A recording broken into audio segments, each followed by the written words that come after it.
Нет, насчет салавата, между прочим, был такой интересный момент. Сидят две женщины, пьют. Почему-то в этот момент я не пил. Что со мной случилось, я не...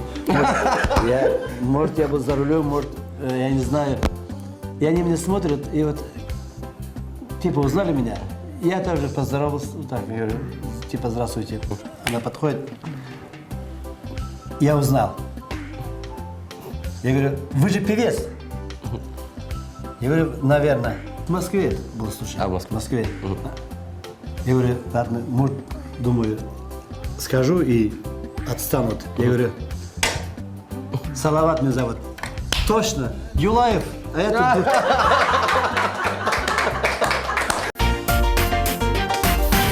Добрый день, друзья! Неспроста вы обратили внимание, у меня улыбка на лице. Знаете почему? Я не буду ничего долго говорить, вы сразу все сами поймете. У нас в гостях Салават! Аплодисменты! Он пришел к нам наконец-таки! Канал Я 3000 чертей! И сами Салаватовы. В моем случае это Салаватовы. Вот так вот. Я очень рад вас видеть и очень рад познакомиться с вами. Спасибо, взаимно. Халядышик! Аллаха шукр. Аллаха шукр. Альхамдулиллах, это витамин. Давайте начнем сразу с позитива. Какую-нибудь шуточку можно на татарском языке? Легко. Это уже шутка, то, что эта передача будет на русском языке. Это уже... Не, на самом деле можно иногда и по-татарски. С каким блюдом вы к нам пришли, что будем готовить? Я умею готовить только одно блюдо. Это картошка, вот это гусь. Баранга хэм. Баранга хэм коз. Салават Закиевич Фатхуддинов. Заслуженный артист России, народный артист Республики Татарстан. Родился 10 января 1960 года в деревне Аксаитово Татышлинского района Башкортостана. В 1989 году окончил режиссерское отделение Казанского института культуры. В том же году стал лауреатом конкурса «Татарская песня-89». В 1991 году Салавату присуждается почетное звание «Заслуженный артист Российской Федерации», а в 1995 году народный артист Республики Татарстан, лауреат премии имени Габдуллы Тукая и Мусы Джалиля. С 1997 года выступает как автогонщик, имеет титул мастера спорта международного класса по автоспорту, чемпион России. Кроме того, Салават Закиевич является президентом Федерации гиревого спорта Республики Татарстан. В 2010 году Салават Фатхуддинов стал заслуженным артистом Республики Башкортостан. В Татарстане и за его пределами, пожалуй, нет ни одного человека, кто бы не знал и не любил песни Салавата. Сейчас нас смотрят миллионы телезрителей по всему миру, причем они же сейчас сидят и записывают, вы же кумир, и все поклонники сидят, они же на самом деле они будут записывать. Я уверен, что они картошку так еще никогда не готовили. Картошку можно там 10-20 вариантов, как приготовить картошку, но я уверен, что мой вариант еще никто не знает. Поехали, начнем. Приступаем. Можно вот картошку очень качественная. Это картошка от моего друга. Я сам не, поскольку я сам не выращиваю. Из штата Колорадо? Нет, это, как Федор Муртазин говорит, он живет в Буинске, Буэнос-Айрес. Город Буэнос-Айрес от Федора Муртазина картошка. Он сам вот своими руками выращивает. Так, мы будем чистить или как? Нет, все приготовлено, все готовы. Так, я за вами повторяю. Да, вы как мастер, да, как гуру. Во-первых, можно пополам. Так. Бисмилля. И вот так переворачиваем, ставим. Так. Насчет картошки. Вот практически после декабря нельзя кушать картошку. Да. Почему? Сейчас расскажу. В картошке есть очень много минералов. Калий, кальций, цинк, Магний, фосфор, йод. И все это находится в кожуре. И в сантиметрах от кожуры. Так. Поэтому, если человек хочет кушать картошку в январе, он должен его чистить потолще, в феврале еще потолще, а где-то в апреле только сердцевина. На самом деле, если по-татарски красиво звучит, барангының кызшағы. Да, это барангының кызшағы, это свежая картошка. Вот она полезна, когда свежая. Вяленый гусь. Казалось бы, что может быть проще и вкуснее, чем картошка и вяленый гусь. К тому же вяленый гусь – старинное и излюбленное традиционное блюдо татар и башкир, рецепты и техника приготовления которого передавались из поколения в поколение. Гусь, приготовленный по специальному старинному рецепту, может храниться год и более. Чем больше времени пройдет, тем вкуснее будет его мясо. В дальнейшем гуся используют в качестве закуски в сыром виде, либо отваривают для супов и вторых блюд. Ни для кого не секрет, что мясо гуся имеет отменный вкус. Поэтому на международном рынке по стоимости оно в 2 раза выше, чем мясо кур. Мясо гуся выше по калорийности, в отличие от других видов домашней птицы. Во время роста гусь накапливает жир, почти не содержащий холестерина, который по качеству также превосходит жир любой другой птицы и способен выводить радиоактивные элементы из организма человека. Мясо гуся служит прекрасным источником белка и железа.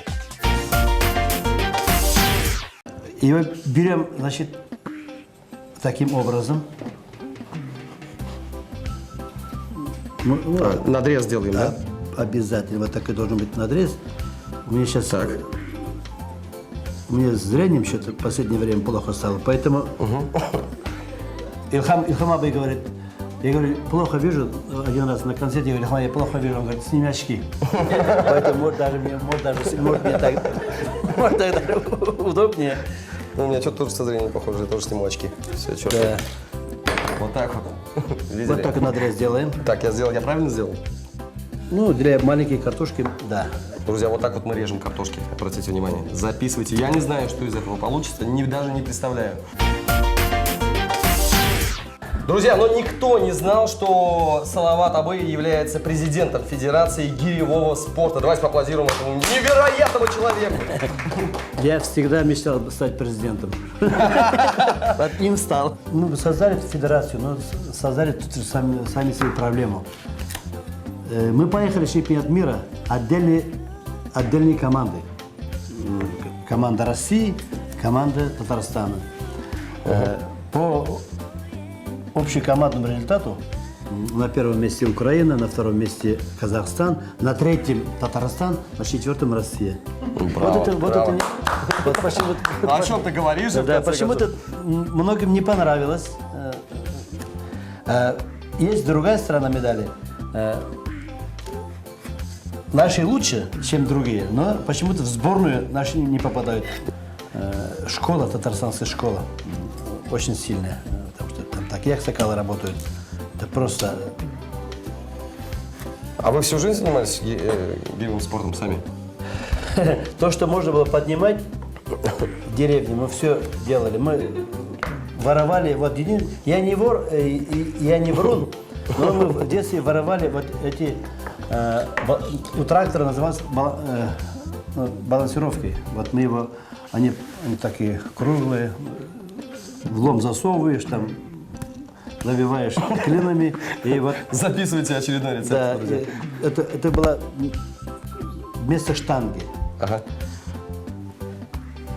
Ты не списываешь у меня? Как у меня получается. Так. Вы зачем воровали-то эти штуки? Ну, чтобы поднять, чтобы заниматься. А, чтобы заниматься да, спортом? Да, вот, поднимать же. Интрига накаляется. Я не знаю, для чего вот эта прорезь. Это не для красоты. Это не для красоты. Сейчас переходим в второй этап. Это очень просто. Состоит из 4 этапов. Первый этап – нарезать. Так. Второй этап наложить гуся. Третий – в духовку. 4-й – покушать. Все. В смысле гуся? Как так? То есть мы будем сейчас отрезать самые вкусные места у гуся? Сейчас расскажу. Не вкусные места, а вкусные места можно и так съесть. Я расскажу почему. Многие боятся, что гусь жирный. Ну вот это удобно будет. Гусь жирный.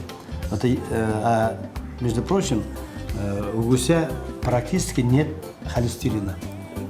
Гусь, между прочим, излюбленное блюдо, вот так написано в интернете, горно-лесных башкир. Поскольку я сам из Республики Башкортостан, я не скажу, что в Татарстане не готовили такого гуся. Ну, вашу честь, кстати, назвали город, по-моему. Да. Салават есть такой город. Да, есть такой город, да, Салават. Нет, насчет Салавата, между прочим, был такой интересный момент. Сидят две женщины, пьют.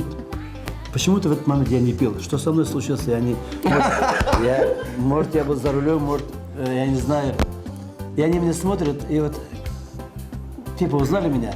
Я также поздоровался, вот так, я говорю, типа, здравствуйте. Потом сидят, разговаривают, и вижу, что одна пытается ко мне подойти и говорит, я думаю, ладно, раз человек узнал меня, говорю, пусть подойдет, пусть поздоровается. Она подходит, я узнал. Я говорю, вы же певец? Я говорю, наверное. Как вас зовут, скажите мне? Ну, они могут не знать, потому что они русские женщины. Она говорит, ну скажите, как вас зовут, я же вас знаю. Я говорю, это в Москве был случай. В Москве. Я говорю, ладно, может, думаю, скажу и отстанут. Я говорю, Салават меня зовут. Точно, Юлаев. А это...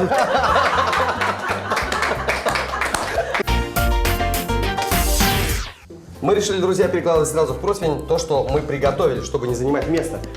Салатовый, я так понимаю, нужно налить масло. Можно, но только очень мало. Потому что, чуть-чуть? Да, потому что нам гусиного жира будет достаточно. Ну что, еще мы хотели бы сказать, что Салатовый Слазакевич возглавляет приемную комиссию в Университете культуры. Расскажите, какие студенты к вам приходят, есть ли таланты из деревень, есть ли ребят, которые без образования музыкального, но все-таки что-то у них есть? Это, между прочим, больной вопрос. К сожалению, к сожалению, приходит очень много. Почему-то все хотят быть певцами. Артистом еще можно становиться, но певцом нельзя. Это Божий дар. Голос, он или есть, или его нет. Приходят иногда страшно неталантливые люди. Они хотят петь. Я говорю, вот петь можно дома, перед зеркалом. Но если твой голос тебя не кормит, нельзя этим заниматься. Вот одна такая наглая была, я не скажу откуда. Зачем ты выбрал? Я хочу петь. Я говорю, петь нельзя научиться, его нельзя научить. Она говорит, я вам за что плачу? Учите. Ничего себе. Вот 17 лет вот так разговаривать. Я чувствую, какая реакция была с вашей стороны. Не будем Давай об этом вне камеры. Мы сейчас должны вот эти места не надо бояться. Жиры, да? Да, мы же выбрасываем его. Не надо его выбрасывать. Сейчас мы его... Это чтобы растекалось, чтобы сок был, да? Сейчас мы, наверное, вот такие... И мясо можно, конечно. Давайте я буду резать тогда, хорошо? Давай, вот такими. Жир должен стекать, все должно быть в картошке, примерно сейчас. Салатовый, кто научил вас такому рецепту? Кто научил вот так вялить гуся и вообще делать такую картошку? Жена. Жена? Да. Насчет картошки. Один раз она заболела, и мне пришлось остаться с 2 детьми. Потом я понял, что... Тогда понял, что быть женщиной, я счастливый человек, что я не женщина. Я остался с детьми, потом я им сварил картошку. И мы пошли, и так где-то неделя. Первый день пошли утром к жене, она с 4-го или с 3-го этажа плачет, не может выйти, она очень любит детей. И через стекло машет и плачет. Дети плачут, там орут. Я стою рядом с детьми. Она первым делом спрашивает, как у меня дела. Поели? Спрашивают детей. Они говорят, да, что? Они так дружно. Картошку! Картошку! Да? И эта ситуация повторяется на следующий день. Что поели? Картошку. На 3-й день та же ситуация. Что поели? Картошку. Потому что я ничего не могу. Так что такая судьба у артистов. они до сих пор смеются. А сколько лет детям? 2 дочери, 1 сын, Рустам. Старшая дочка сделала нас, вернее, меня дедушкой, жену бабушкой. Бочки. Да, внучке 2,5 годика, зовут ее Хаят. Какое красивое имя. Да, они сами выбрали. И младшая, она живет в Америке, учится в Голливуде. И я не запрещаю ей право выбора вообще, они сами решают. У нас нет, мы можем дать какое-то направление, и, там, или советы какие. Почему я согласился сразу учиться в Америке? Потому что в третьем классе она сказала, я буду жить в Америке. В третьем, видимо, Аллах Тааля'ның амин деген шағынан тұрып деген. А сейчас живет в Лос-Анджелесе. Я так боялся, потому что за детей каждый, естественно, боится. Я на гастролях, жена одна, например. Я так боялся, что детям не хватит воспитания. И я же вижу, есть какие дети. Потому что...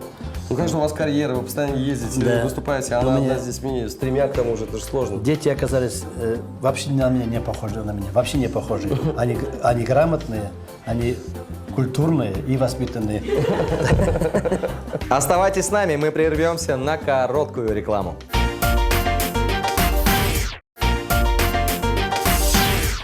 Так, мы еще, мне кажется, жира много или нет, или нормально? Ну, лишнее останется. Я сейчас думаю, на большие надо побольше, вот так. Их надо вот так ложить. Так все-таки жир мы сюда Да, кладем? конечно. А я думал, мясо сюда. Вот сейчас она все пропитается сюда. Останется вот такая маленькая вот такая кожурочка. Весь жир, сок будет картошки. Наверное, где поменьше можно, поменьше. Ага. Ну, можно, конечно, немножко, чтобы ради красоты можно с мясом, но она все равно сгорит, потому что она там, его не видно даже будет. Мы под такие же аплодисменты отпускаем нашу картошку. Давайте поаплодируем. Можно. Картошка по-салаватовски. Но поскольку у нас блюдо несложное, но Ну, оригинальное. оригинальное, мне я так кажется, скажу. вкусное Вот этот жир, вот это мясо, оно сушится, когда лежит. будет. В духовке. Не в духовке, а чтобы она всегда была, скажем, Свежим? свежим. Я хочу вот сюда проложить. И пусть пропитается этим Да, жиром. и вот этот маленькие куски, чтобы каждый... Вот мы дрова в деревне вот так складывали. Тут уже снизу не вытащишь, как Вицин. Да-да-да. Помнишь, Вицин вытащил горшок снизу? Операция «И», да? Ну, конечно. Поэтому надо брать сверху, поочередно. Вот она будет как дровишки. А это просто я люблю вот так. Чтобы эстетично, красиво Да, все было. дети всегда, я начинаю вот такие вещи делать, они говорят, пап начинает тут, Дизайн делать. да, дизайна. Расскажите про сына, про своего, про Рустама. Рустам Куда его занесло? Рустам тоже на меня не похож, очень грамотный, спокойный, умеренный такой. Мы гулящая семья, мы любим гулять. Мы дома не можем сидеть. Я говорю, Рустам, Волом, пошли куда-нибудь. Когда у него он урока не сделал, он никуда не пойдет.